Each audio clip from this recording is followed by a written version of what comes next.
Mirëmbrëma dhe mirë se vini në War Report. Ka qenë një fundjavë e rëndësishme kjo, jo vetëm për luftën në lindjen e mesme, por gjithashtu edhe për politikën europiane. Teksa negociatat mes Shteteve të Bashkuara dhe Iranit duket se nuk dhanë rezultate pozitive, negociatat këto të mbajtura në Islamabad, kryeqytetin e Pakistanit, Europa pa rrëzimin nga pushtetit të Viktor Orban pas 16 viteve në detyrë si kryeministër i këtij shteti, duke treguar kështu përgjatë këtyre viteve një lidhje të ngushtë me Moskën dhe një ndryshim në qëndrimin e tij sa i përket Brukselit dhe Europës, duke u kthyer në një pengesë të rëndësishme për një sër marrëveshjesh, por kryesisht për çështjen e luftës në Europën lindore, luftë kjo e nisur nga Rusia 4 vite më parë. Peter Maxhar fitoi zgjedhjet duke marrë më shumë se 2/3 e parlamentit në zgjedhjet e mbajtura parlamentare të kësaj të diele. Ka pasur sigurisht një deklaratë fitore nga ana e tij, ndërsa vetëm disa orë më parë mbajti një konferencë për shtyp ku tha se nëse Vladimir Putin do të telefononte, atëherë ai do të hapte telefonin për t'i thënë kreut të Kremlinit që t'jepte fund luftës në Ukrainë. I pyetur drejt për drejt mbi kredin prej 90 miliardë eurosh për Kievin, ai zgjodhi që të përgjigjej duke thënë se ky ishte një vendim i një administrate të kaluar dhe sigurisht do duhet që të tregohemi koherent sa i përket dhënies së këtyre parave. Megjithatë, kreu i ri i qeverisë së Hungarisë u duk se u tregua skeptik kur bëhet fjalë për anëtarësimin e shpejtë të Ukrainës në Bashkimin Evropian, duke thënë se gjitha kjo kërkon që të kalojë përmes rrugës së reformave. Do të ndalemi pikërisht në pjesën e parë të programit për të diskutuar çfarë pritet të sjellë kryeministri i Hungarisë, a është kjo një fitore për Ukrainën dhe mbi gjitha kush do të jetë qasja e tij ndaj Bashkimit Evropian dhe fondeve europiane të cilat kanë qenë prekosh të bllokuara për Budapestin zyrtar. Shkojmë në të tjera informacione për të folur tashmë për atë çfarë ndodhi përgjatë kësaj fundjave në Islamabad, kryeqytetin e Pakistanit, aty ku pati një dështim të arritjes së një marrëveshje mes Shteteve të Bashkuara të Amerikës dhe Iranit. Donald Trump njoftoi ditën e shtunë se anijat e marinës amerikane kishin hyrë për të pastruar nga minat ngushticën e Hormuzit. Kreu i shtëpisë bardhë njoftoi se do të ketë një bllokim të ngushticës së Hormuzit dhe porteve të Iranit pra shko sa Teherani nuk pranon një marrëveshje dhe kjo blokadë ka nisur që prej orës 16 të kësaj të hënë. Trump ka paralajmëruar përmes një posti në Truth Social nëse njëra nga anijet e Iranit i afrohet blokadës son, ato do të eliminohen menjëherë, duke deklaruar kështu se do të përdorin të njëjtat sisteme që kanë përdorur për të goditur anijet e trafikimit të drogës, të cilat janë goditur nga administrata e tij, duke përfshirë kartele të rëndësishme botërore, të cilat janë eliminuar përfshirë këtu Karajibet, por gjithashtu edhe në oqeane dhe detra të tjerë, me të cilat Shtetet e Bashkuara të Amerikës kanë pasur operacione direkte për eliminimin e këtyre kërcënimeve, duke i treguar Iranit superioritetin ushtarak të Shteteve të Bashkuara të Amerikës. Por përse dështuan negociatat në Pakistan? Mediat ndërkombëtare kanë zbuluar se Shtetet e Bashkuara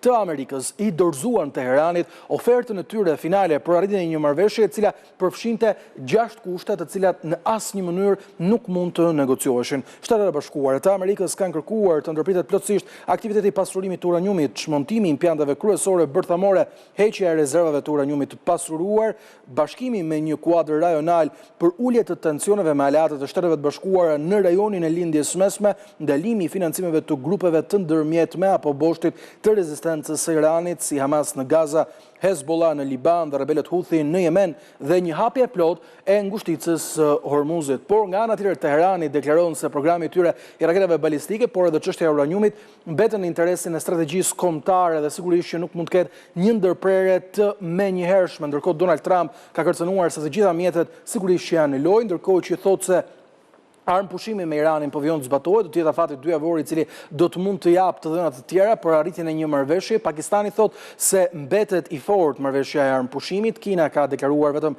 përpara disa orësh se në fakt është një armë pushim i brisht, ndërkohë që Izraeli, aleati rajonal i Shteteve të Bashkuara të Amerikës, i cili duket se nuk humbet asnjë rast për luftë, ka deklaruar se kjo marrëveshje armë pushimi mund të thyhet mjaft lehtë. Ndërkohë, hapja e ngushticës së Hormuzit ka një rëndësi etike për mbar botën dhe ekonominë globale, për shkak se aty kalon 1/5 e hidrokarbureve të cilat përdoren në mbar botën. Kostot e kësaj lufte i kemi ndjerë të gjithë, madje edhe në Europë, për shkak të bllokimit të kalimit të cisternave të naftës me një rritje të çmimeve të hidrokarbureve. Ndërkohë, ka raportime të cilat flasin se së shpejti mund të kemi një mision ushtarak vetë mbrojtës nga Europa. Presidenti francez Emmanuel Macron pritet të takohet me kryeministrin britanik Keir Starmer për të mbajtur bisedime mbi çështjen e Hormuzit për gjatë kësaj jave. Franca duket se po ndryshon qëndrim e po ashtu edhe Macron, i cili më parë kishte deklaruar se nuk mund të përfshihet në veprime ushtarake në këtë konflikt, ndërkohë që Donald Trump deklaroi për gjatë ditës së sotme se NATO ka treguar gatishmëri për t'u bashkuar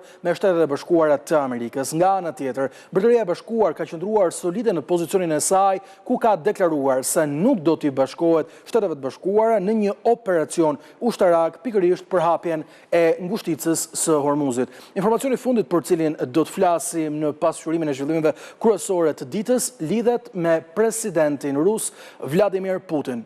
Moska duket se ka blinduar qiejt e një prej rezidencave të preferuara të Vladimir Putin, e ndodhur pikërisht pranë liçenit Vladaj, e cila ka një distancë, duhet të thënë, të konsiderueshme me Ukrainën, por dronët e Kievit kanë shtuar rrezikun që ekziston ndaj kësaj rezidence të Vladimir Putin, e cila ka gjithashtu edhe një zyrë identike si ajo në Kremlin, ku Putin zgjedh shpeshherë që të largohet, të qëndrojë atje dhe të jap mesazhet e tij, duke insinuar se janë mesazhe të dhëna pikërisht nga Moska. Jam këto pamjet e kësaj vile, ndërkohë që tashmë Rusia ka lëvizur duke vendosur 27 sisteme të mbrojtjes ajrore për mbrojtjen e kësaj rezidence nga 1/4 që raportohet se kishte qenë më parë. Njëri prej sistemeve i cili ka edhe koston më të lartë është Pancir S, është një sistem i cili konsiderohet si një ndër më të shtrenjtit me vlerë 21 milion dollar për një njësi, i cili ka aftësinë që të rrëzojë dronë dhe raketa të ndryshme,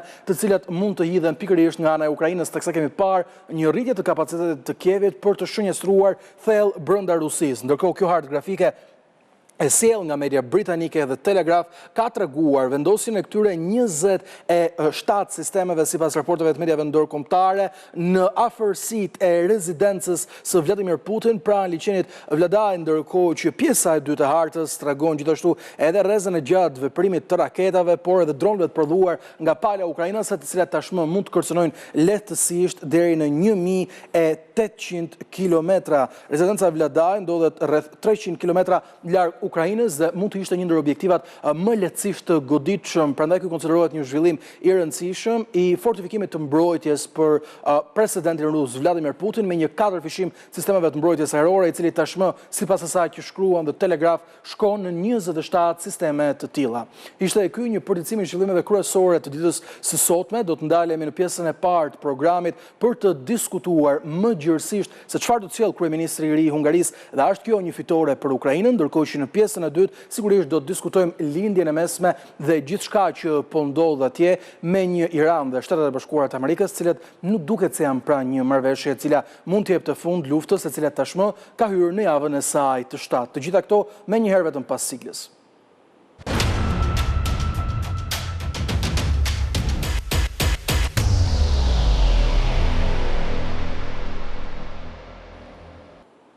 Mbrëmjen e sotme do të mbashkohen në program përmes një komunikimi online profesor mentor Beqa, profesor i marrëdhënieve ndërkombëtare.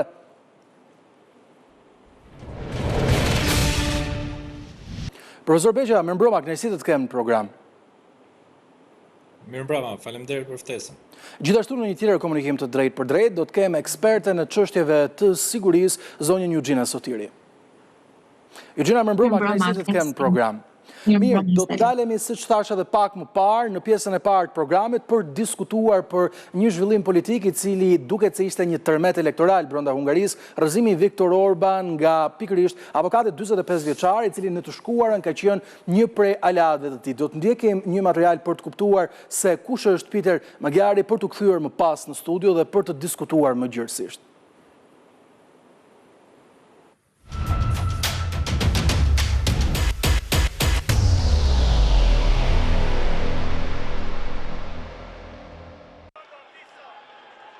Në moshën 45 vjeçare, Peter Magyar merr drejtimin e Hungarisë. Konservatori pro-europian vjen nga një familje e pasur e Budapestit. Të afërmit e tij përfshin avokat dhe gjyqtar, si dhe ish presidentin Ferenc Madl, i cili shërbeu nga viti 2000 deri në vitin 2005, gjatë mandatit të parë të Orban si kryeministër. Peter Magyar, biemri i të cilit fjalë për fjalë do të thotë hungarez, lindi në Budapest në mars të vitit 1981. Pas përfundimit të arsimit të tij me një diplomë në drejtësi, ai filloi karrierën e tij në të drejtën e korporatave në universitet ju bashkua me Fides të Orbanit, e cila në atë kohë ishte në opozit pasi dështoi të siguronte shumicën në zgjedhjet e vitit 2002, pavarësisht se siguroi shumicën e vendeve. Udhëtimi i Maxhar nga një besnik i Viktor Orban në armikun e tij ishte i shpejt. Vetëm 2 vjet më parë ai ishte antar i partisë qeverisëse, Fides. Në shkurt të vitit 2004, Maxhar dha një intervistë në mediat hungareze duke akuzuar Orban dhe aleatët e tij se fshiheshin pas fundeve të grave, pas një skandali që përfshiu vendin. Ai gjithashtu e përdori intervistën për të ndarë informacionin që kishte mbledhur nga afërsia e tij me qeverinë dhe tha se disa familje zotërojnë gjysmën e vendit. Më vonë atë vit, Maxhar ju bashkua partisë Tiza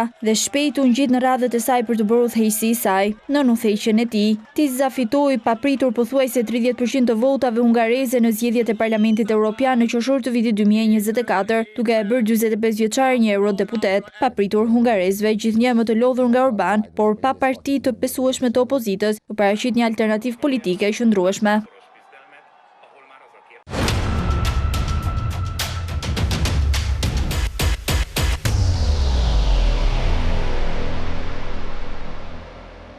Rrëzimi Viktor Orban pas 16 viteve në pushtet dhe ardhja në krye të kryeministrisë nga një centrist i djathtë. Profesor Beqe, le të ndalemi së bashku, çfarë pritet të ndryshojë në Europë me këtë ndryshim të pushtetit politik brenda Hungarisë?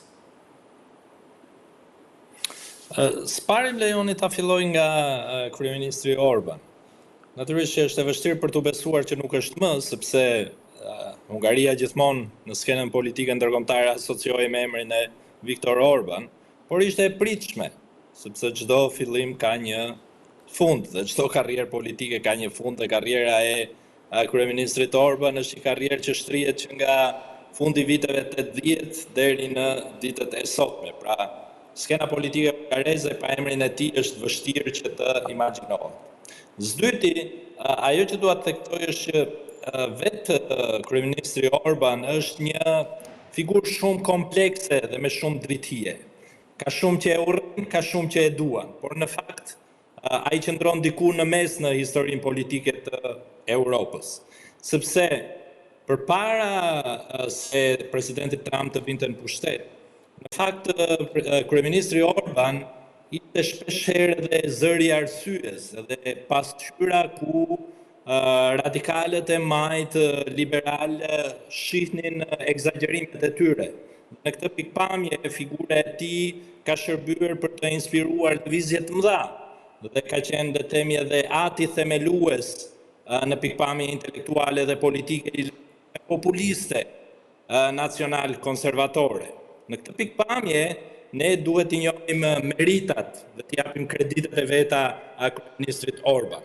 Por si çdo pushtet i tepruar, ai fillon dhe shoqërohet me korrupsion të tepruar dhe me qëndrime të tepruara. Dhe kam përshtypjen që vitet e fundit, në mënyrë të veçantë, nga një kryeministër kundër luftës dhe për qëndrime racionale në raport me emigracionin, ai bëhet një kryeministër gjithnjë më shumë anti-europian dhe lejon që të përdoret nga aktorë të jashtëm, të cilët janë të interesuar për dobësimin deri në shpërthërjen e Europës. Qoftë kjo Rusia, qoftë edhe administrata Trump, e cila po përpiqet në gjitha mjetet për dobësuar Bashkimin Evropian. Por qoftë edhe Izraeli me kryeministrin Benjamin Netanyahu. Dhe në këtë moment, humbja e kryeministrit Orban është domethënëse sepse është një fitore për Europën e Bashkuar.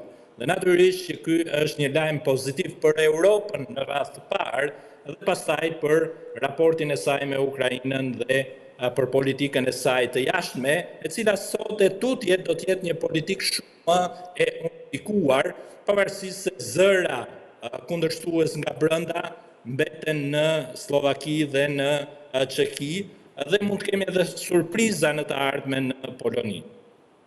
Te e qartë. Ndërkohë, Eugenia, diskutova pak me profesor Begjën të gjithë ndikimin në Europë, ai tha që është një fitore e një Europë të bashkuar, qartazi një humbje një aleance për Donald Trump, por gjithashtu edhe për Vladimir Putin për shkak të marrëdhënies së tij të ngushtë me kreun e Kremlinit. Ndërkohë, kryeministri i ri hungares thotë se do të mbështesë ndihmën për Ukrainën, të paktën e la të nënkuptuar diçka të tillë, është skeptik për një antarësim të shpejtë të Kievit zyrtar, duke thënë se Bashkimi Evropian ka problemet e tij, të cilat vinë në aspektin financiar, por edhe në aspekte përballë një gjeopolitike e cila ka ndryshuar. Çfarë pritet të sjellë kjo fitore e tij brenda Hungarisë? A është një fitore për Kievin sa i përket ndihmës ushtarake që ka nevojë nga perëndimi? Si fillim, unë do të thoja që është një fitore për Bashkimin Evropian dhe do të ndryshojë të gjithë le të themi të gjithë hartën apo konfigurimin e votbesimit edhe të vendimarrjes në Komisionin Evropian apo në Parlamentin Evropian, pasi vota le të themi me një sentiment pro-rus dhe vota e një euroskeptiku si Orban ishte ajo që shpesh herë pezullonte edhe vendimarrjet e dhura dhe në kohë luftrash. Unë do të thoja që le të themi lideri i ri ka deri diku një linjë deri diku të ngjashme edhe me Orban për sa i përket le të themi integrimit në Bashkimin Evropian të Ukrainës, kur edhe ai flet që të gjitha procedurat fast tracking, pra ato procedurat të përshpejtuara për shkak të luftës sidomos, nuk janë shumë realiste dhe nuk janë shumë të qëndrueshme, qoftë për Ukrainën apo edhe për vende të tjera të cilat aspirojnë të integrohen në Bashkimin Evropian. Nga ana tjetër, ajo që është pozitive dhe shpresdhënse, jo vetëm për Ukrainën, por edhe për vetë Hungarinë, ka të bëjë pikërisht me zhbllokimin e një sër le të themi loans, pra le të themi kredish që Bashkimi Evropian i jep këtyre vendeve. Vetë Hungaria ka le të themi kredi të cilat janë bllokuar pikërisht për të gjitha aferat korruptive të Orban apo të rrjetit le të themi autokratik që Orban kishte krijuar në Hungari, që automatikisht çonte në një rritje të korrupsionit dhe pikërisht me cënimin e shtetit të së drejtës edhe të ligjit. Në këtë kuptim mendoj që ajsa për vetë Hungarinë edhe për Ukrainën do të jetë një lloj lehtësimi dhe do të jetë një shpresë, edhe pse kjo do të duhet të shihet nëse do të testohet nga aktorë të huaj.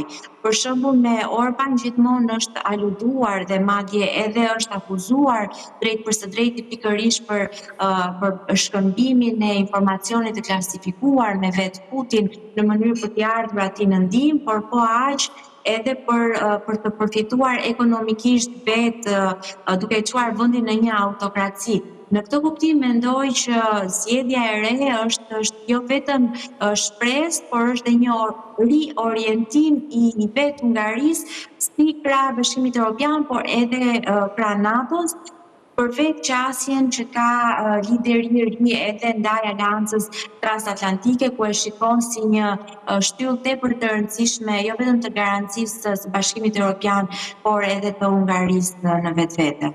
E qartë. Ndërkohë, profesor Begjë, Eugenia përdori pak më parë të gjitha informacionet cilat kanë qarkulluar në mediat ndërkombëtare për një shkëmbim të informacioneve të klasifikuar edhe vetë brenda Bashkimit Evropian nga ministrat e qeverisë Orban, të cilat këto informacione ja kanë dhënë Rusisë. Çfarë nuk kupton për Moskën humbja e një aleance të tillë? Është një humbje informacioni brenda Unionit 27 antarësh apo është edhe një humbje pushteti për të mos ndihmuar Kievin? Duhet të kuptojmë që muajt e fundit Budapesti është ndruar në një fushë betejë ndërmjet Bashkimit Evropian, vendeve kryesore anëtare të Bashkimit Evropian dhe Shtetet e Bashkuara të Amerikës dhe Rusisë nga ana tjetër. Pra, është e vështirë për të dalluar ku fiton e vërteta dhe ku përfundon propaganda në gjithë debatin publik që është bërë në Hungari gjatë fushatës elektorale. Natyrisht që ajo që është e qartë është që ka patur disa përgjime të ministrit të jashtëm të Hungarisë dhe kontakteve të tij me homologun e tij Lavrov në Rusi. Dhe këto kontakte natyrisht që tregojnë një marrëdhënie jo shumë korrekte. Por se çfarë mënyra se si Hungaria nga Rusia kjo mbetet ende e paqartë. Ajo që është e sigurt është që Kryeministri Viktor Orban ka patur një retorik qartësi kundër luftës. Dhe natyrisht që kjo është mbështetur nga shumë njerëz, sepse një pjesë e madhe e njerëzve janë kundër luftës dhe pasojave ekonomike që kjo luftë ka prodhuar në Europë. Por narrativa ose retorika anti-luftë se si është përdorur për të kamufluar raporte tjera ndërmjet Hungarisë dhe Rusisë, ndërmjet kryeministrit Orban dhe Putin, kjo është diçka që do të zbardhet me kalimin e kohës. Ajo që thënë është që kryeministri Orban në fakt për një dhe relativisht të gjatë kohe ka një pozicional në Europë. Edhe kur Shtetet e Bashkuara Amerikës në administratën Biden shtynin fort për luftën e Rusisë dhe Ukrainës, kryeministri Orban ka qenë një zë disi më i kthët. Por besoj që me kalimin e kohës obstruksioni i tij brenda Bashkimit Evropian kaloi përtej limiteve. Dhe u bë një zë i cili brenda Bashkimit Evropian. Dhe në këtë pikpamje këto zgjedhje ishin pashmangshmërisht të humbura nga ana e tij, sepse Hungaria mbetet një vend europianist pavarësisht të gjithë retorikës që ka qarkulluar dhe pavarësisht angazhimit të aktorëve të dhe në mënyrë të veçantë të administratës Trump në këto zgjedhje. Tete qartë. Ndërkohë, Eugenia, ka një mesazh edhe për Washingtonin në zgjedhjet e mbajtura në Hungari. Administrata e re e Donald Trump ka treguar se kush është ajo top 3 e saj, Slovakia, Hungaria, por edhe kryeministra italiane Giorgia Meloni, me të cilën së fundi ka pasur disa përplasje, vetëm disa orë më parë Meloni kishte kritikuar Donald Trump për qasjen e tij ndaj papës, megjithatë ky është një diskutim tjetër. Në mes të një lufte, dërgoi J.D. Vance në Hungari për të mbështetur Viktor Orban si shpresa e fundit se anija e tij nuk do të mbytej në zgjedhjet e së dielës, por ndodhi pikërisht ajo çfarë ishte parashikuar. Çfarë mesazhi dërgon brenda Washingtonit një lëvizje e tillë politike e qytetarëve hungarez? Hungaria sigurisht ka qenë një nga zërat më të rëndësishme të SBA-ve në Bashkimin Evropian, por edhe lidhja më e rëndësishme mes SBA-s dhe Rusisë, pra ka shërbyer shpesh herë vetë Orban si një pikë liste mes të dy këtyre liderëve dhe shpesh herë në momentet kur edhe zëvendës presidenti i SBA-ve, pra J.D. Vance, përpiqet të bëjë endorsement, pra të japi letimi bekimin e tij për Orban gjatë këtyre zgjedhjeve, patjetër ka një lloj ndjeshmërie dhe ka një lloj impakti tek popullsia. Megjithatë, unë do të thoya që kjo është një goditje e fortë, le të themi, e të gjithë atij votbesimi që shpesh herë SBA-ja ka dhënë si një gur themeli për të orientuar politikat e brendshme të vendeve të Bashkimit Evropian. Dhe me zgjedhjen e magjar duket se vetë përpjekja e SBA-ve ra në vesh të shurdhër pasi i gjithë populli hungarez votoi të kundërtën.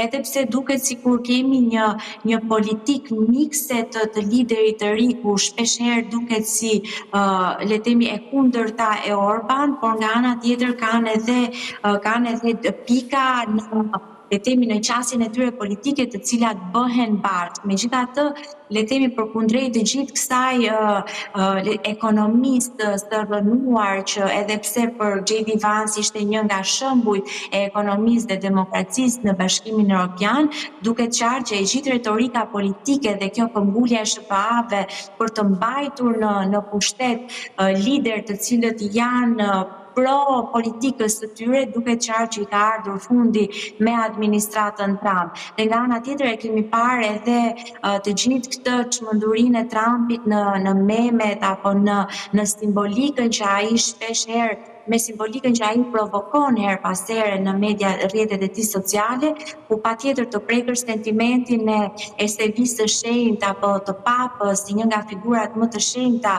jo vetëm për Italinë, mendoj që sigurisht do të kishte një kundërpërgjigje të drejtë, qoftë edhe nga Meloni, edhe pse më duk tepër e moderuar dhe e përmbajtur kujdesshme. në politinë e saj e kujdesshme.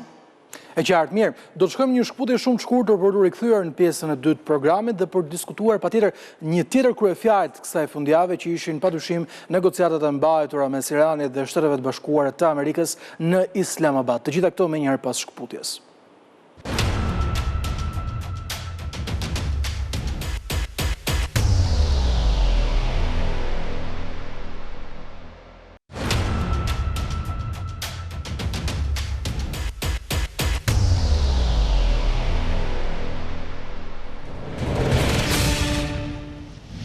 Rikthehemi në program, pati një lëvizje historike për gjatë kësaj fundjave. Për herë të parë, një delegacion i lartë amerikan ul përballë atij iranian në më shumë se 50 vite për të diskutuar fundin e një konflikti i cili në një mënyrë apo një tjetër duhet thënë se ka hyrë në javën e tij të shtatë, pavarësisht një armë pushimi të brisht. Megjithatë, as Washingtoni dhe as Teherani nuk e gjetën gjuhën e përbashkët për arritjen e një marrëveshje. Kërkesat e Shteteve të Bashkuara të Amerikës mbeten të pandryshuara, një Iran i cili nuk mund të jetë sponsori i terrorizmit dhe një kërcënim për mbar botën me programin e tij për pasje një armë bërthamore apo programin e prodhimit të raketave balistike. J.D. Vance doli në konferencë për shtyp pas më shumë se 15 orësh negociata për të thënë se nuk ka ende një marrëveshje me Iranin. Një dështim i këtyre negociatave shtyu Donald Trump që të niste një blokadë të Hormuzit për gjatë kësaj të hëne. Profesor Beqia, le të ndalemi së bashku për të analizuar paksa negociatat. Një rezultat i pritshëm ky, duke marrë parasysh edhe të gjitha herët e tjera që Shtetet e Bashkuara kishin komunikuar me Iranin për arritjen e një marrëveshje, por kanë përfunduar gjithmonë në sulme ushtarake. Natyrisht që pari duhet të ishte një lajm i mirë, se mirë bisedimet dështuara se sa vijimi i luftës. Dhe ne gjendemi ende në kushtet e një armë pushimi. Por besoj që bisedimet nuk ishin të dizenjuara si bisedime për të prodhuar një rezultat. Besoj që ishin bisedime për të shmangur angazhimin që kishte ndërmarrë presidenti Trump me ultimatumin e çuditshëm të publikuar në Truth Social, ku ai do të shkatronte qytetarin iranian. Natyrisht që besoj që mekanizmi më i mirë për të gjetur një dalje nga ky angazhim dhe nga ky deadline i vendosur nga presidenti Trump ishte pikërisht organizimi i bisedimeve në Islamabad. Normalisht në kushtet e një lufte kaq intensive, pritshmëria shumë të mëdha për arritjen e një marrëveshje të mundshme në Islamabad. Por keni parasysh që kjo do ishte në kufite të pamundurës. Marrëveshja që është nënshkruar në 2015 ndërmjet Iranit dhe administratës Obama dhe vendeve europiane, ka zgjatur për disa vite të tëra dhe janë dashur raunde të tëra negociatash për të arritur në një mirëkuptim dhe si përfundim në nënshkrimin e marrëveshjes. Tani imagjinoni që marrëveshja të nënshkruaj brenda 21 orëve. Kjo është krejtësisht e pamundshme. 1. Së dyti, palët janë shumë larg njëra tjetrës. U mendua që Shtetet Bashkuara të Amerikës ishin afruar me propozimet e Iranit, me 10 pikshin e famshëm, por brenda pak orë kjo u shndrua në një zhgënjim, sepse Izraeli menjëherë doli dhe kundërshtoi idenë e pushimit në Liban, dhe pastaj pala amerikane përgënjeshtroi faktin që ishte rënë dakord që Iranit i lejohej pasurimi i uraniumit dhe u rikthye tek e pasurimit me 0% të uraniumit, pra mos pasurimit fare të uraniumit. Kjo kishte qenë gjatë gjithë kohës, gjatë gjithë këtyre dekadave ka qenë një vije kuqe nga ana dhe të shpresoje që të arrijë një marrëveshje në tavolinë për diçka që Irani nuk e ka lëshuar gjatë luftës, kjo do ishte krejtësisht e pamundur. Pra, Shtetet Bashkuara të Amerikës u përpoqën që të merrnin në tryezën e bisedimeve diçka që nuk e fituan dot me luftë. Dhe kjo natyrisht që dështoi. Por, pavarësisht saj, besoj që bisedimet kanë prodhuar një momentum pozitiv, sepse kanë krijuar një armë pushim dhe i kanë dhënë hapësirë dhe kanë krijuar e mundshme për pas raunde të tjera negociatash, të cilat mund të konsolidojnë për momentin status quo, dhe gradualisht të shkohet drejt një mirëkuptimi që mund prodhonte pastaj një marrëveshje të mundshme ndërmjet palëve. Sa i përket blokadës, natyrisht që ky është një bast i presidentit Trump. Deri tani shumë baste të tij kanë dështuar, nuk jam i sigurt se si do të shkojë çështja e blokadës detare. Por besoj që shumë aktorë janë të zhgënjur nga ky lajm, sepse deri tani ne nuk kemi patur bllokim të ngushtisë së Hormuzit, por kemi pas një kontroll të Hormuzit nga ana e Iranit. Dhe të gjitha anijet që kanë paguar tarifën, natyrisht një tarifë e palishme, një tarifë e imponuar, tek Irani, kanë arritur që të kalojnë. Tani gjendemi në kushtet e një blokade, dhe kjo natyrisht që do të rrisë çmimet dhe ka filluar të rrisë çmimet e naftës dhe të gazit. Kjo blokade është sfiduar hapur sot nga Kina, sepse një pjesë e madhe e naftës dhe gazit që kalon atje shkon në Kinë, dhe Kina është angazhuar për të mos respektuar këtë blokad nga ana e Shtetit Bashkuar të Amerikës. Po ashtu, vendet europiane, Britania dhe Franca, organizojnë një koalicion i cili mund të administronte ngushtisën e Hormuzit. Ndërkohë që menjëherë vjen lajmi nga Shtetet Bashkuara të Amerikës për bllokimin total të ngushtisës së Hormuzit. Kjo natyrisht që krijon disa probleme dhe pengon diplomacinë që të bëj punën e vet. Dhe mund të përshkallëzohet edhe dhe të dalë jashtë kontrollit dhe të detyrojë dhe Iranin për të reaguar. Mbetet për të parë se cili do të jetë qëndrimi i Iranit dhe sa kapacitet ushtarak kanë Shtetet Bashkuara të Amerikës për ta implementuar me të vërtet këtë blokadë dhe çfarë qëndrimi do kenë aktorët e mëdhenj përfshirë Kinën në raport me këtë blokadë të imponuar nga SBA-t.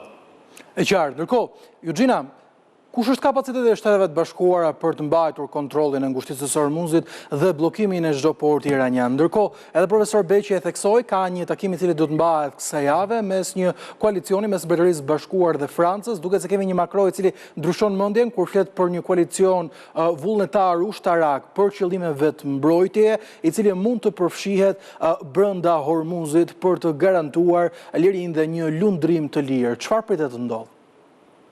Së pari, Saliu, do të thoja që ngushtica e Hormuzit është një nga ngushticat më të rëndësishme botërore, të cilat hyn në kategorinë e ngushticave natyrore.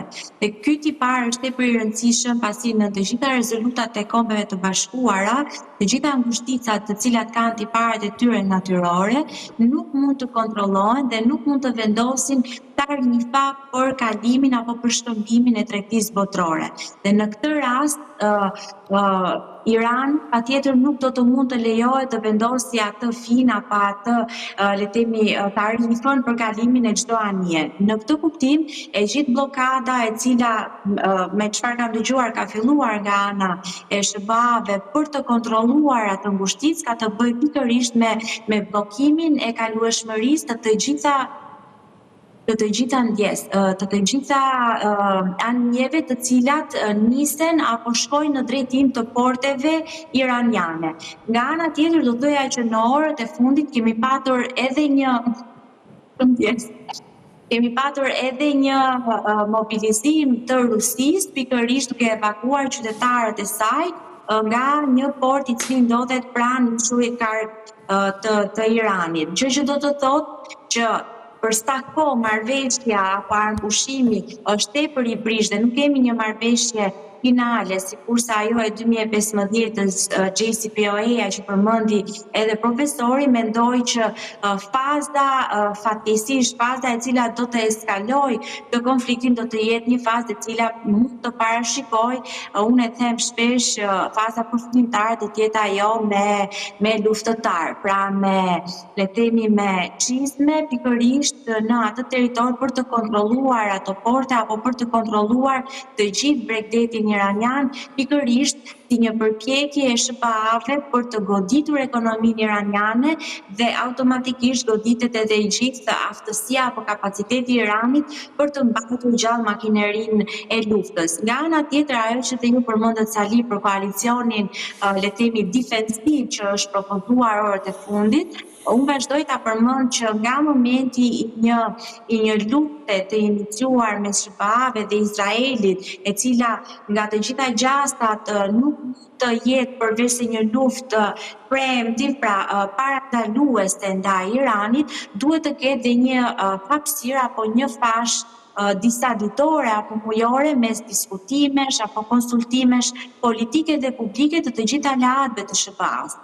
Pasi vetë nëse do të shikojmë edhe aleanca transatlantike në ditët e fundit, duket sikur po ndryshon nuancën apo gjuhën e saj në një gjuhë më të zbutur parashikjes në ndihmë të vetë presidentit Donald Trump, pra të vetë SBA-ve.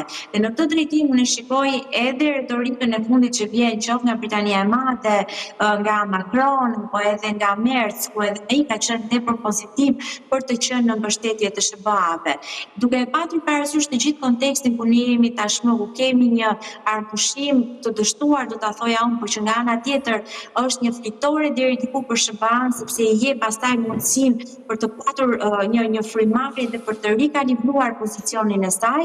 Mendoj që konflikti mund të eskalojë pikërisht për shkak të blokadës dhe një eskalim i tillë do të sjellë patjetër një prezencë të luftëtarëve në atë zonë aq të ndezur tashmë.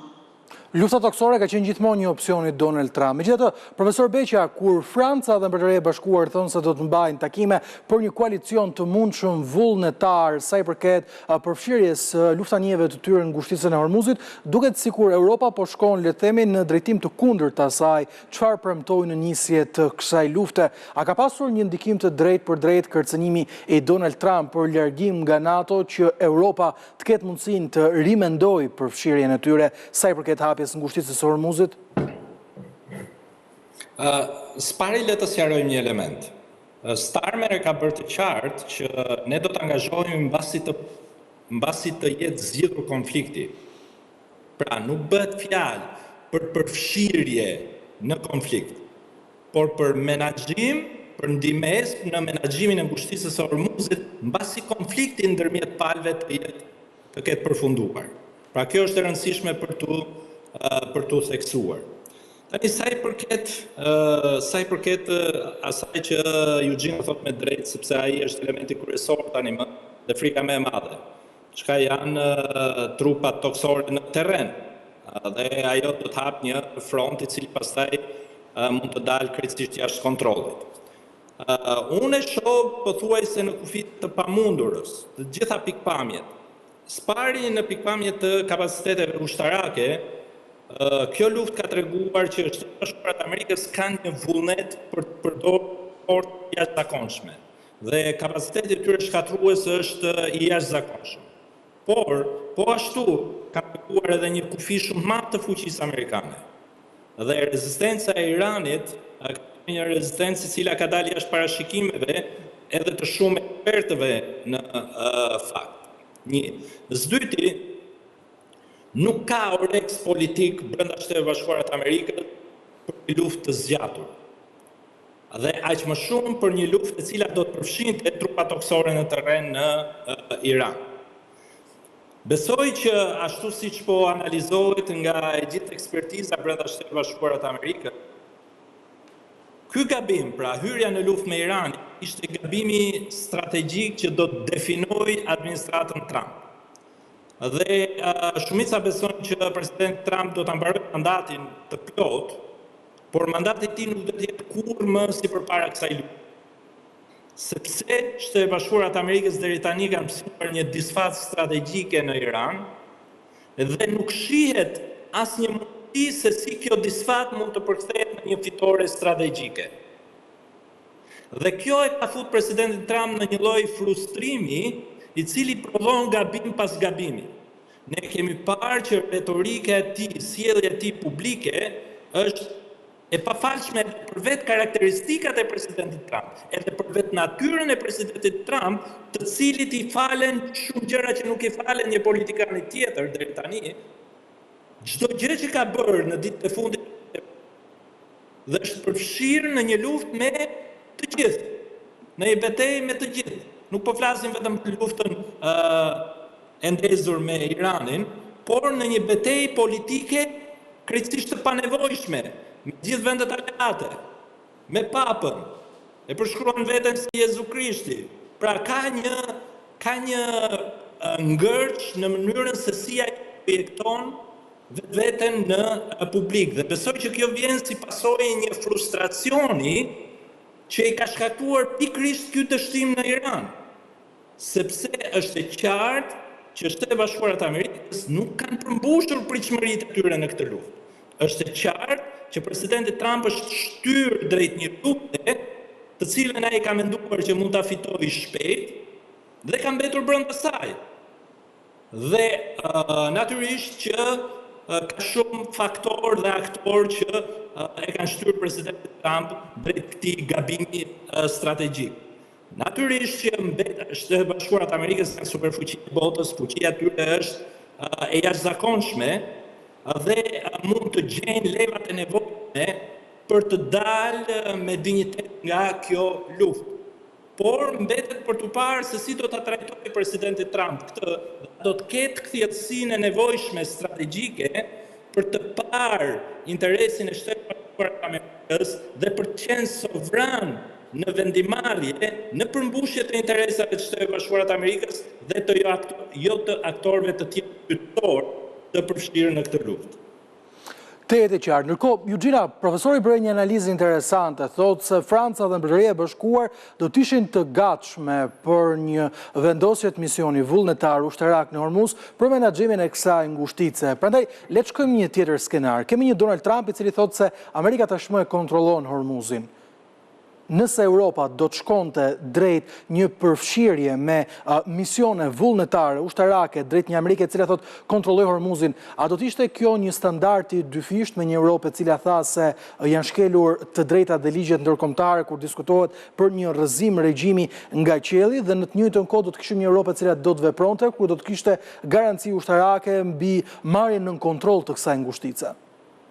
Tani, unë do doja shumë që të shikonin pak edhe të gjithë këto planet e propozuara apo kërkesat e propozuara nga të dyja palët. Dhe mendoj që për blokadën e ngushticës së Hormuzit apo për kontrollin e do të kërkoj ndjes për të ndërprerë vetëm në një moment të vogël, do të ndalemi tashmë në një zhvillim të minutës së fundit, një operacion i gjerë kundër call centrave po zhvillohet aktualisht në krye qytet që prej mesditës së sotme janë zbuluar 3 ambiente ku janë sekuestruar para kesh me shifra të mëdha, kompjutere dhe pajisje të tjera që shërbenin për veprimtarinë e paligjshme. Hetimi ka nisur rreth 2 vite më parë ku materiale janë referuar nga 2 shtete, Austria dhe Gjermania. Për 2 vite policia jon ka hetuar dhe ka zbuluar përfshirjen e rreth 70 operatorëve. Prokuroria e Tiranës ka lëshuar disa masa sigurie që janë miratuar me vendim gjykate. Është ky një zhvillim i minutës së fundit për një operacion të gjerë kundër call centrave i cili po zhvillohet që prej mesditës së sotme, bazuar në një hetim 2 vjeçar, siç theksova edhe pak më parë, me letër porosi të ardhura nga Austria, por gjithashtu edhe nga shteti gjerman. Është pikërisht ky zhvillimi i minutës së fundit, ndërkohë që ne do të rikthehemi me diskutimet tona në program, sapo ndërprerja Eugenia Sotirin, e cila po fliste për një standard të dyfisht të Europës, e cila zgjedh ose mund të zgjedh veproj në aspektin ushtarak kur Shtetet e Bashkuara garantojnë ngushticën e Hormuzit, duke pasur një standard të dyfisht për të drejtën ndërkombëtare. Po Eugenia. Her pas here kemi parë këtë qasje të vetë Bashkimit Evropian dhe të aktorëve evropian të cilët patjetër veprojnë në politikën e tyre të jashtme me 2 standarde, ku le të themi punën e pistët, nëse do të përdorin gjuhën e tyre, nuk do ta bëj vetëm Izraeli, por në këtë rast shtyhet edhe veç vaja të bëj punën e pistët e mandej Bashkimi Evropian le të themi të jetë pak më komod dhe mos jetë aq i kërcënuar drejt për drejt. Megjithatë, unë po flisja pak më parë pikërisht si për blokadën edhe për kontrollin e ngushticës së Hormuzit, kërkesat maksimaliste nga të dyja anët janë çelësi për t'u lexuar dhe për t'u kuptuar. patjetër do të kemi një kontroll apo do të kemi një mbështetje të këtyre vendeve europiane për SBA-n, duke qenë se mbështetja që ata kanë dhënë është jo ushtarake.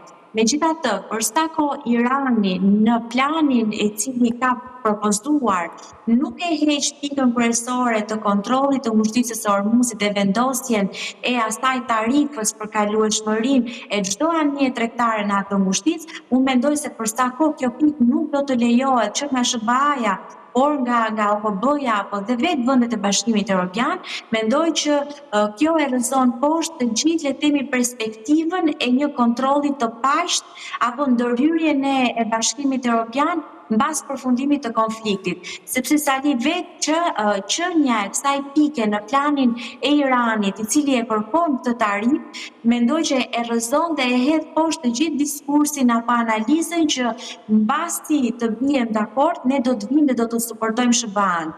Mbas kësaj, besoj se as SBA-n do të ketë më nevojë për ndihmën e Bashkimit Evropian, për sa kohë Irani bie dakord që nuk do të ketë tarifa, SBA-ja bie dakord që nuk do të vazhdojë bllokadën dhe do të largohet, dhe të gjithë do të jetonim të lumtur. Megjithatë, problematika këtu është që Irani do tarifën dhe vetë SBA-ja nuk e lejon tarifën.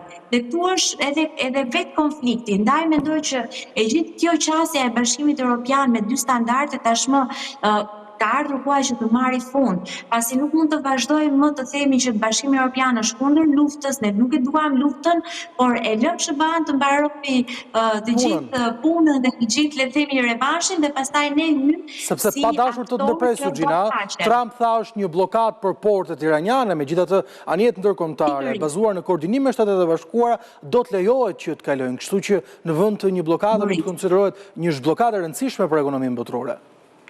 Sigurisht, dhe unë në fillim të fjalës të emisionit të përmenda që në fakt blokada ka të bëjë vetëm me anije të cilat shkojnë në drejtim të porteve iraniane dhe ato të cilat cehen nga portet.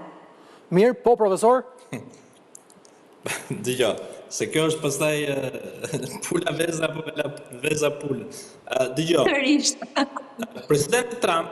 Presidenti Trump ka thënë që nuk lejo të kaloj asnjë anije që pagun tarif të Irani, okay? Është kjo deklarata? E qartë, po. Po. Nuk lejo që paguan tarif. Që nuk kalon gjitha anijet të cilat shkojnë. Prit.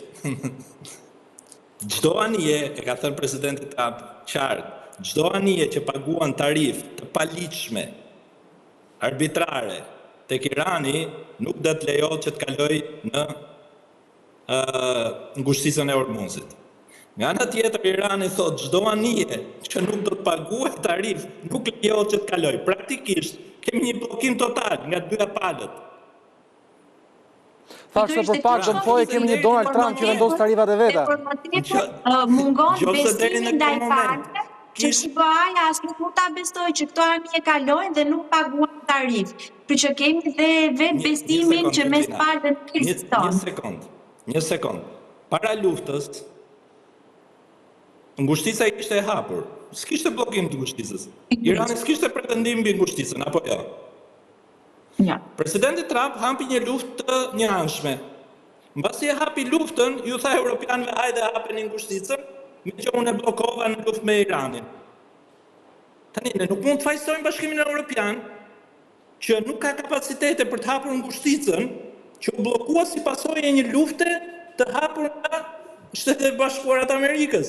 Prandaj, narrativa që ka krijuar administrata Trump kundër Europës në këtë rast nuk qëndron, sepse nuk janë ata aktorët përgjegjës bllokimin e ngushticës së Ormuzit, dhe dyta nuk kanë asnjë kapacitet ushtarak për të hapur ngushticën e Ormuzit. Pra, është i kërkosh Europës që e kanë pamundur që ta bëjnë.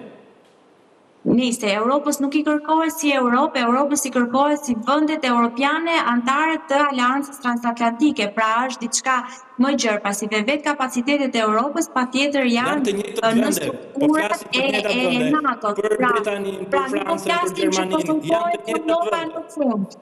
Pikërisht pra, po nuk po flasim që hajde kim tani se kemi nevojë. Ndihmën apo le të themi mbështetjen Trumpi ja ka kërkuar në çdo fazë të konfliktit dhe madje Bashkimi Evropian apo liderët e Bashkimit Evropian në të gjithë retorikat e daljes e tyre. Pikërisht kundër një Irani me fuqi nukleare, janë kundër një Irani që sponsorizon celula terroriste, janë kundër një Irani i cili të posedoj uranium të pasuruar, pikërisht kundër një atari ekstra në këtë blokun bërthamor. Ndaj kemi një retorik të Bashkimit Evropian e cila është në një linjë me SBA-n, po kur vjen puna pastaj për të letimi për të qëndruar atëherë friksohemi dhe të rriqemi. Plotësisht dakord, vetëm dua që të theksoj një element. Shtetet e Bashkuara të Amerikës dhe presidenti Trump në mandatin e parë dhe në mandatin e dytë kanë ndërmarrë 2 veprime të unilaterale pa u konsultuar me vendet europiane. Një, dalja nga marrëveshja e cila ishte negociuar nga Shtetet e Bashkuara të Amerikës dhe nga vendet europiane në mënyrë të përbashkët, doli nga kjo marrëveshje pa u konsultuar me aleatët. 2, hapi luftë në Iran pa u konsultuar me aleatët dhe pastaj u thot aleatëve hajde më ndihmoni ta nga lufta. Pra kjo nuk është një mënyrë normale komunikimi. Një, zdyti, e kërkon NATO-n që të ndihmojë Shtetet e Bashkuara të Amerikës mbasi kishte kërcënuar që do të merrte me dhunë Groenlandën, një territor të një vendi antar të NATO-s. Pra kemi të bëjmë me disa problematika. Unë jam një mbështetës, unë kam qenë gjithmonë mbështetës publik i president Trump, po nuk gjej argumente se si ta mbështes. Shiko, nëse flasim për sjelljet kontradiktore Trump, jam i sigurt që s'do të mjaftonte gjithë mbrëmja. Ne nuk po flasim tu për të mbështetur presidentin Trump. Ndjes, domethënë unë do t'ju kërkoj ndjesë, se është një temë mjaft e gjerë, por më duhet ta mbyll. Jam në kulmin e kohës. Vetëm një fjalë e fundit, nuk po flasim për të mbrojtur apo kundërshtuar Trumpin, por vetëm në 2 standardizimin edhe qasjen 2 standardesh të Bashkimit Evropian. Dhe sigurisht unë bashkohem që Trump nuk është një president si të tjerët, megjithatë testi më i madh që ne po shohim tashmë nuk është Grenlanda, por është pikërisht Irani. Nëse aftësia për të qenë superfuqi dhe për të projektuar fuqi përtej kontinentit evropian është pikërisht Irani dhe përgjigja që Bashkimi Evropian apo vendet anëtare të NATO-s do t'i japin këtij konflikti. Mirë, do të mbetet për tu parë gjithçka që do të ndodhë edhe me kërcënimet e Trump, por gjithashtu edhe me çështjen e Iranit. Profesor Mentor Beqi ishte kënaqësi të kisha mbrëmjen e sotme në program. Eugenia, faleminderit që u bashkova në War Report dhe për gjitha mendimet e vyera. Kemi mbritur kështu në fund të War Report edhe për mbrëmjen e sotme. abcnews.al është adresa ku informohen në kohë reale për të gjitha zhvillimet e fundit, si dhe mund të na ndiqni në Radio ABC 105 FM. Faleminderit për vëmendjen tuaj. Bashkë natën e mirë.